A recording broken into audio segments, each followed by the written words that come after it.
Parang ngayon magtatabo tayo ng tubig dito sa ating inuman. Ito, tabo tayo dito sa balon. Dito kami kumukuha ng inuman ng tubig. Ayan, tabuan natin yan.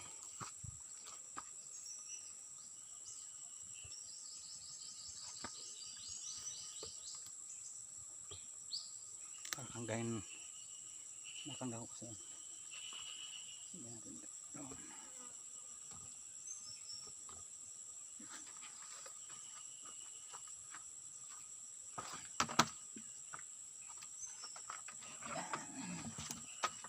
Opo lang tayo, opo.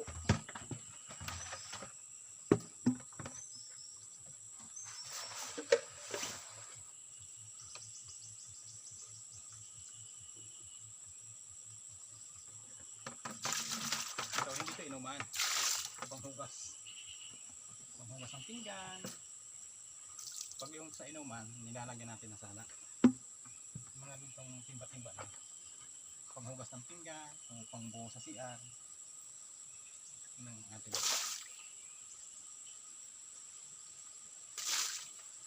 Pero ano to, malinis dahil galing to sa ilalim ng lupa.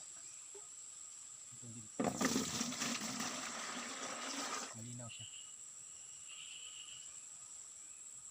Kaya dito sa probinsya, dito sa bundok, gagawa ka lang ng balon, libre ka na ng tubig, hindi ka na mag.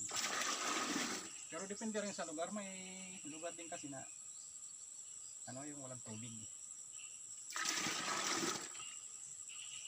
Pagdating ng tag-araw, yung natutuyo yung mga daluyan ng tuwid sapa. Pag natuyo yun, halimbawa mga 3 buwan na araw, natuyo. Ito pag mga 3 buwan ito natutuyo ito eh. 3 buwan na araw. Kaya, ano, okay lang siya. Pag maaraw na maaraw, natutuyo ito. Doon ka, sa kabila. May malaking balon doon. Tag-araw. Ito, liganong araw. Dito muna nagiging. Malapit to kasi kay isa doon.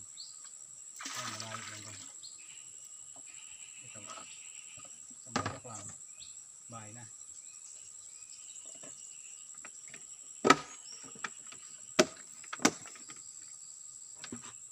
Doon malayo. Doon bundok. Kaya lang wala kang magawa. Nag-araw. Sa iba nga, pag araw, nag-away-away sa tubig, dahil tuyo yung tubig. At paano dito sa amin,